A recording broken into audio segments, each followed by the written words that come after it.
he's probably in pretty good shape. I think he runs a tight ship. So I thought you meant like he was working out. That too. I mean, we saw him working. What's up, everyone, and welcome to the weekly Q&A. For our first question, Leftist Hominid asks how the beat-up Outer Rim Imperial Remnant has access to TIE interceptors and bombers, and Commander Popcorn wants to know when or if the show will introduce the First Order. I thought these questions paired well because we're talking about various factions of the Imperial Remnant, and as far as we know in the Aftermath trilogy, this might change. Like right now, it's kind of all a mess, but the Aftermath, yeah, as it usually is, until a TV show or a movie clears it up, or another book. But Aftermath set up this idea that after the Battle of Jakku, some of the Empire went off into the unknown regions and then became the First Order. Some of the Empire stayed behind and became warlords, like Bo-Katan mentioned. I would assume Moff Gideon is one of those. But what about this faction with too many TIE interceptors for a warlord? I don't think that is part of the beat up, like dirty stormtroopers that we saw in episode 1 of The Mandalorian. I think this is a new faction. I think it's probably building to Thrawn. Yeah, I think these are Thrawn's boys. And I think that's what is on the side of their ships. Thrawn's boys. Thrawn's boys. Yeah, I mean, there were a lot of them. And why are we to assume that there aren't a lot of them around? Well, I think that this is just something that Bo-Katan hadn't seen before. So her being like, yeah, the TIE interceptors, and there's too many of them to be a warlord. I feel like this is a new experience that the warlords that stayed in the galaxy, that I do keep thinking back to that first shot of stormtroopers from the first episode where it was like, they've seen better days. And I don't think that's what's happening with Thrawn. We don't know where he's been with Ezra and the rest of his fleet that got taken off to who knows where with the Purrgil, but they may have just been out there surviving, and maybe they are still very fanatical about the Empire. Yeah. Well, there's planets out there like Exegol that has all kinds of ships on it that nobody knows about. Exactly. So Thrawn may have his own little planet. They could be anywhere. That's a good point because of Corvus. We saw in season 2 that he is building something. Like I assume he's building up more machinery, Star Destroyers, TIE interceptors, TIE bombers, etc. Yeah.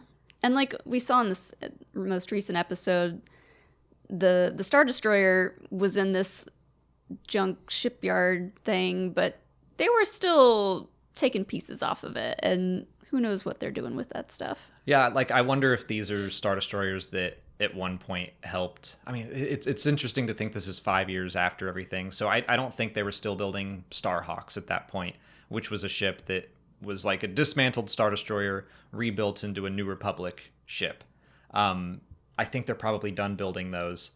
So there's just all these ships lying around, and it's not just on Coruscant. Coruscant seems like a strange place to have your scrapyard anyway, but I bet there are ships planets like Braca that have Star Destroyers as well. Yeah. That Thrawn could go in and take some of those.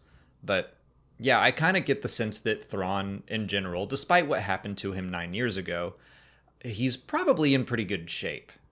I think he runs a tight ship. So I thought you meant like he was working out. That too. I mean, we saw him working out against those DT Sentinel droids in Star Wars Rebels. So he's probably super swole. And I bet after 9 years, he probably rebuilt his fleet. I bet the Star Destroyers that were damaged by the Purrgil have been repaired, and then he's probably making new ones. Yeah, he's a smart guy. I think he could wrangle up quite a few ships if he wanted to. I like that. He's a smart guy. Yeah, that's kind of his thing. Yeah. As for the First Order, I don't know if I think Jon Favreau at one point said that they were going to start to get into that kind of thing. I don't know. I'm skeptical that we're going to go far enough that we see like a First Order stormtrooper in this series. Same. I'm not expecting to see it or hear about it, but I mean, we know that's where we're headed. So when we see shady stuff happening, like we saw in this episode with Dr. Pershing and what was her name? Elia Kane. Elia. Elia Kane. I've been calling her Kane because that's easier. Kane, yes. She's up to no good. So there's a lot of that going around, and that's eventually going to lead to the First Order, but I don't know if we're going to get there anytime soon. I mean, it depends on how long this show goes for. Yeah, it's confusing because there are multiple Imperial remnants. And so one is off in the unknown regions, as far as we know, and then one is like Thrawn. And then I think you could consider another one just all the various warlords who bickered amongst themselves. Right now, I think that we're just going to deal with like the Thrawn remnant. I think that's what we're building to. I don't think he's part of the First Order. I don't think he's building to that. And I also don't think maybe Pershing's experiments were for that. It's like we don't know, like, is Gideon in league with Thrawn? Is he not? What are all these factions doing? It's very up in the air right now. Yeah, and like I don't imagine they're gonna do anything in regards to Snoke when Thrawn is there, and we haven't even seen him or heard about him or seen what he's doing yet. So Thrawn is gonna be the big bad for a little while, and then who knows about Snoke. Yeah, Pershing's experiments might be for Snoke or for Palpatine or for both. We just don't know yet. I just don't see Thrawn being part of the First Order, first of all. So I think that the First Order might be something that if the series continues on past Thrawn, we deal with that later. But right now, 5 years after Jedi, I think it's way too early to even start thinking about having a First Order stormtrooper show up. In the book Star Wars Bloodline, which takes place like 8 years before The Force Awakens, Leia is just starting to hear about something that sounds like it is the First Order eventually. So, and they might change that book stuff because there is precedent for that. I hope they don't, but to me, I'm like, that's way down the line. And we might see, like you said, just little hints of what's to come, but I don't think it's going to be explicitly shown like, hey, there's the First Order, and it's only 7 years after Return of the Jedi. And we know how Favreau feels about timelines, so... Yeah, that's true. All of that is TBD. Yeah, that's a great point. Lil God asks if Bo-Katan is interested in joining the cult or not. I kind of think she is right now. Like, not full on. I think she's probably on the fence, but that last shot of her looking at the Mythosaur skull on the wall ties us back to what she saw, and I'm like, I don't want her to join the cult. I think it's an interesting development. I think she wants some Mandalorian friends to hang out with. Oh, she wants some friends. I mean, she just lost her home again. She lost all of her friends. Her ancestral home was bombed and destroyed. So she's kind of just feeling lost. And then all these people are like, hey, you haven't taken your helmet off. You took a dunk in the mines. Like, come hang out with us and like, welcome. We're glad you're here. I think she still thinks all their rules are silly and like is not psyched about all of that.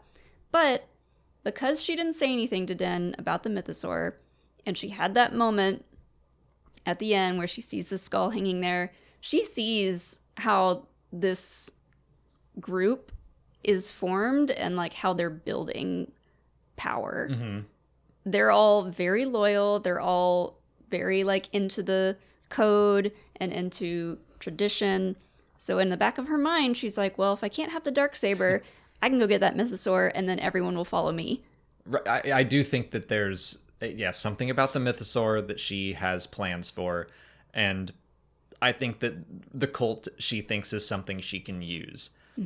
I don't necessarily... I do think she might have a new understanding of them because she's like, oh, wait, all the old legends are real. There was a Mythosaur down there. So she might be rethinking some things. I think, but I don't see her going all in on being a child of the Watch. But I also think this opens doors to, and this kind of gets into our next question, so I'll save it. But it kind of opens doors to explore some of her past. Or Mappa wants to know if the writers forgot Bo-Katan was part of Death Watch. Absolutely not. No. There's no way. Like, this feels like the same thing as going like, wait a minute, did the writers just forget Pre Vizsla took his helmet off in the Clone Wars? And then we got that answer a season later. Mm-hmm. And I think that they're doing something similar with Bo-Katan. And I'm anxious for them to reveal that as well to people who haven't seen the Clone Wars. I think it'll be really interesting. But she kind of sort of joined. She's been accepted by the Children of the Watch, and that has to be connected to Death Watch. And she was a part of that. So I think this is now an avenue where we could explore that a little bit more. The Armorer could straight up be like, oh, I remember you. Mm-hmm. You and Pre Vizsla hung out with us all the time. That would be weird. Yeah. Yeah, for a while there, I was like, maybe they're just not going to bring it up because we weren't sure how involved Bo-Katan was going to be in this story. Mm-hmm. Now that she's pretty involved, I think it'll come up. I don't know to what extent they're going to go into it, because it is a pretty risky move, I think. Like, it's giving her a really dark backstory that might be, I mean, maybe it'll be good for the show, but I don't know how far into her time in Death Watch they're going to go into. Does that make sense? I don't know how far they're going to go into that part of her life, because the more they do that, the more like an enemy she's going to look like, and a very bad person. Well, I mean, I think that's an interesting part of her character, and the fact that I don't think they have to go into it, because at this point in her life, we've been through Star Wars Rebels, and her journey there was much more of the light side. Mm-hmm. But, you know, I think that this latest episode was kind of about regression. And, I mean, we saw Dr. Pershing, like, wanting to work with the New Republic, but also wanting to go back and finish his research for the greater good, sure. But, like, he just wanted to do it for him, I think. Mm-hmm. And I kind of get that from Bo-Katan as well, that she's like, I tried to do everything right, mm-hmm. and that didn't work. And now the Children of the Watch seem to be cool with me, so maybe she'll go back into old ways. I hope not. For the greater good of Mandalore, mm-hmm. now that she thinks it can be saved and she could rule with her mythosaur pet. Yeah.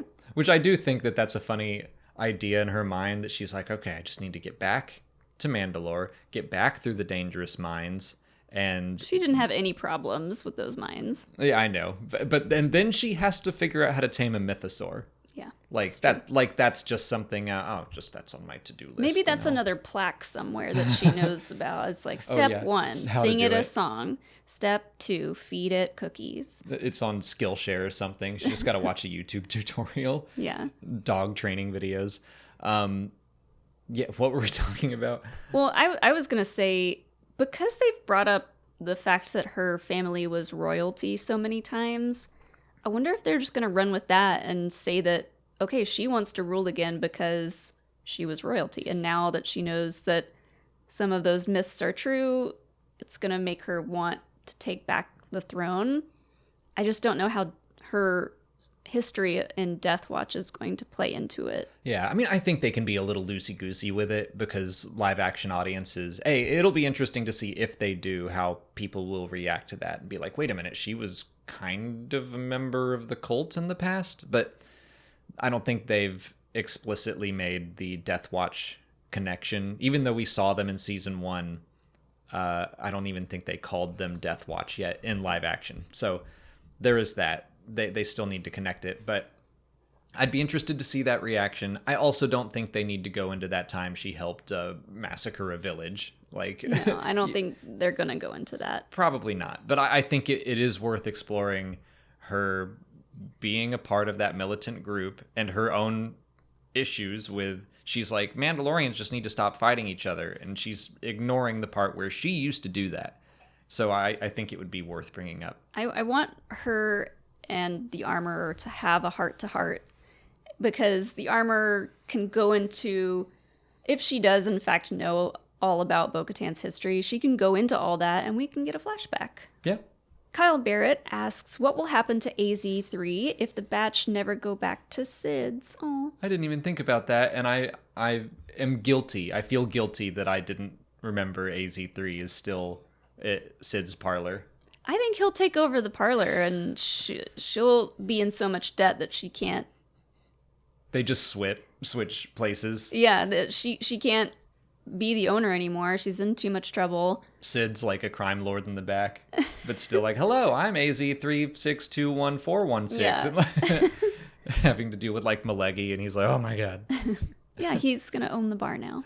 Like, I hope something good happens to him, and I will be sad if we don't get any closure for him and he's just stuck with Sid, because he's from Kamino. He helped them escape Kamino. He saved Omega's life.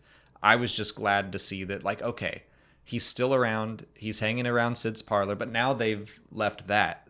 And I feel like he will be lonely without them. We still haven't seen the droid bar that's gonna pop up somewhere in Mandalorian. What if that's his bar?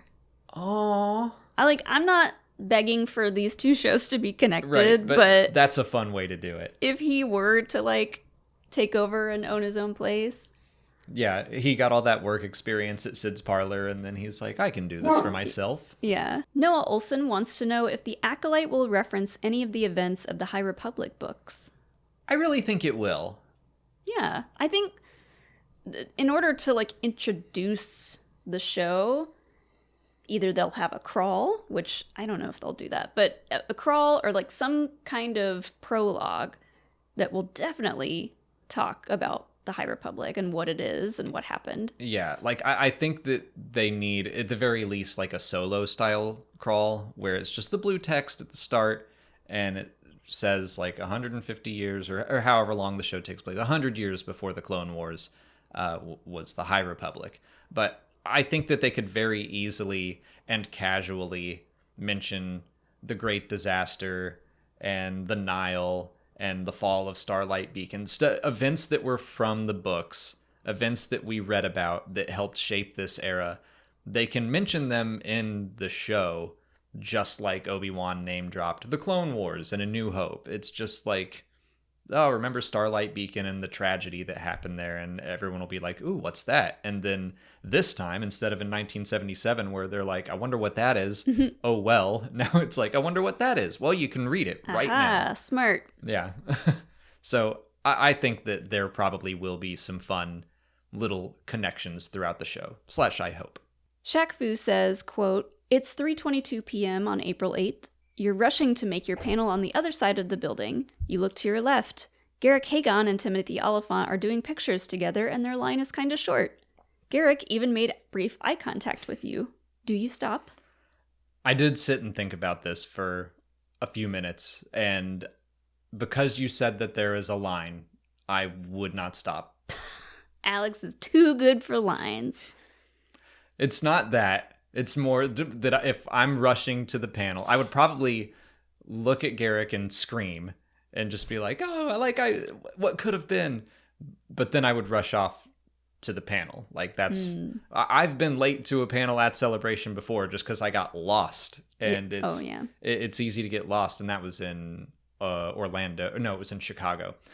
But for this, if there were no line, then it's a question. Then I feel like people would understand. We just yell out, Timothy, Garrick, come with us, quick. That's true. And they can be our guests. Maybe I convince them to come onto the panel with us. Yeah. It's time and by for a break, convince, right? I mean kidnap. I just pull. I just like grab their hands and be like, there's an emergency, come with me. Yeah. Well, if you want to meet Garrick Hagon, there is a way to do that. That's true. Sunday I didn't night. even mean to do this. I genuinely just liked the question. I'm just good at my job. Yes, you are. Sunday night, there's going to be an event called the Cantina 2, and there's going to be a bunch of cool people there, Garrick Hagon being one of them, doing like a meet and greet signing thing. So maybe you would get to hang out with him there for a little bit. At least meet him. I mean, I Again. hope so. We're going on that hope. Yeah. We'll put links down in the description for the event. Yeah, we've got graphics and stuff as well that I can give you. But yeah, that is Sunday night, I believe, from like 6:30 on. And it sounds like a blast, and we'll be going. Matthias Saberman asks if the Darksaber should belong to Bo-Katan after wielding it in Chapter 18. I don't really think it works that way in her head. Like, in my mind, whoever wants the Darksaber should use the Darksaber. If they need it, like, share the power. Yeah, you just sign in. Yeah. Put the time, the date, and check it out. Check it out of the Mandalorian library. Yeah, and then you gotta bring it back, or else you'll get late fees. Yeah. And I bet they're real bad for the Darksaber. They're real bad. Yeah. It's basically like Bo-Katan's gonna stick them at the sore on you. Well, she's got to learn to tame it first. Yeah. I mean, so Din still has it. Everyone at the covert, I assume, knows that he still has it. Bo-Katan probably thinks she could just take it at this point. So, I don't know. Like, I mean, she's much better with it than Din is, but does she deserve to have it over him?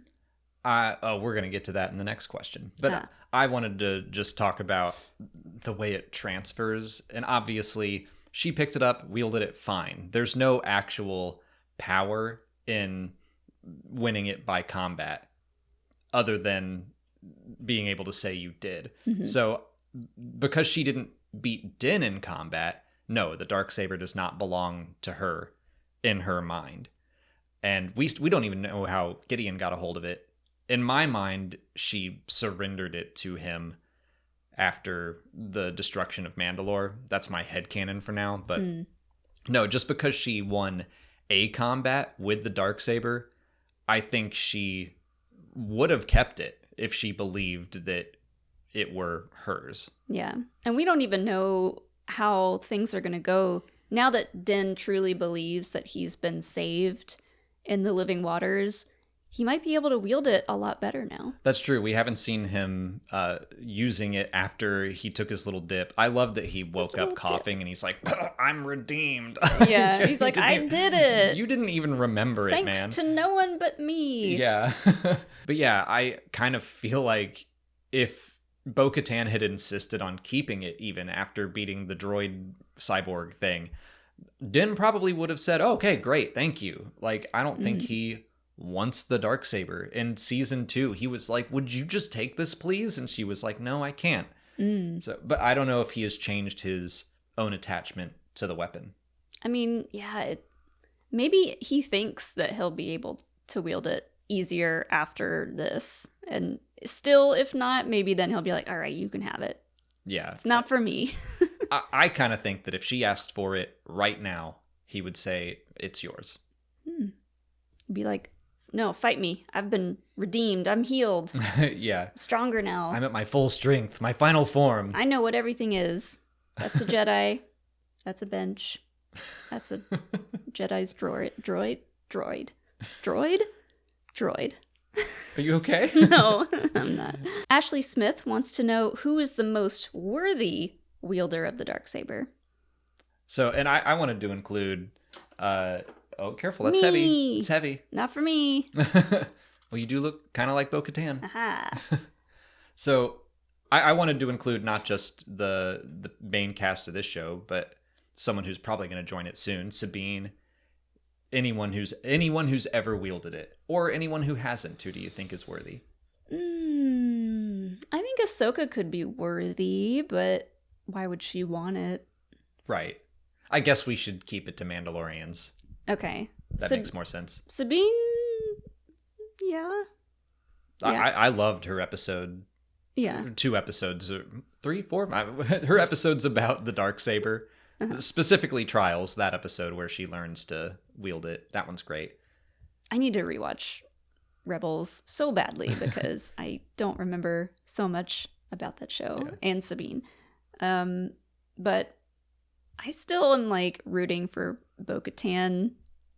Obviously, after chapter 18, we know she has no problem using it. She's good with it. She's got history with it. It just depends on if she wants to use it for good or for evil. I think she is on team good now. I hope she continues down that journey. I will be happy, thrilled even, if Bo-Katan winds up with it. But I do think the show is leading us to believe it's Din. I think he is the most worthy right now.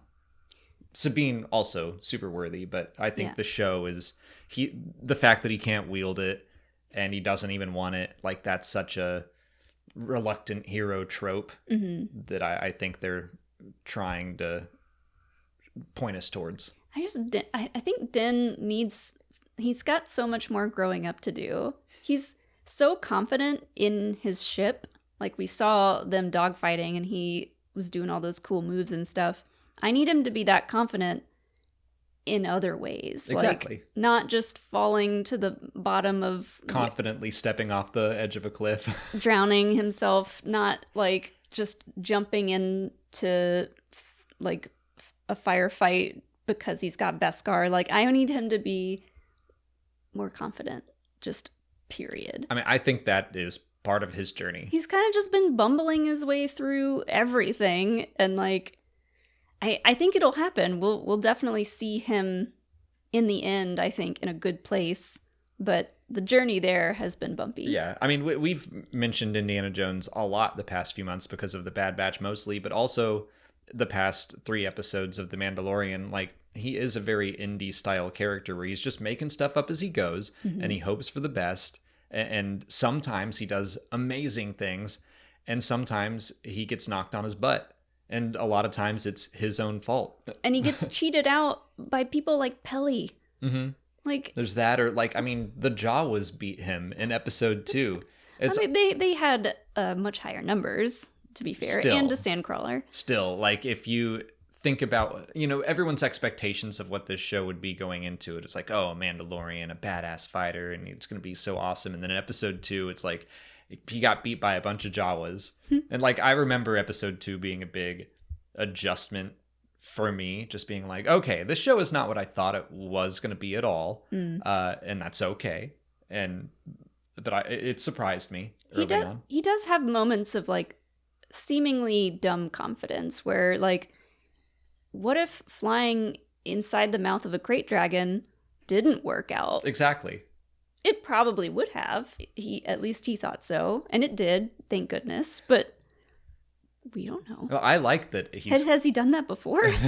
I like that he's kind of a 50-50 split here, where it's like, episode 1, he was just awesome. Episode 2, Jawas beat him, Mudhorn beats him. Episode 3, he does everything he can to save the child, and it's awesome. And that, like, it just goes back and forth, and some days he has a great day, and some days he gets knocked around a lot. Which I think is good. I'm not saying he shouldn't take risks anymore, but I just want there to be a better balance between him having more confidence to use the Darksaber, to lead, to do this or that, and to also be able to improvise and fly into creatures' mouths. I think we will see him gain that confidence. The reluctant leader becomes the, like, oh, I can do this.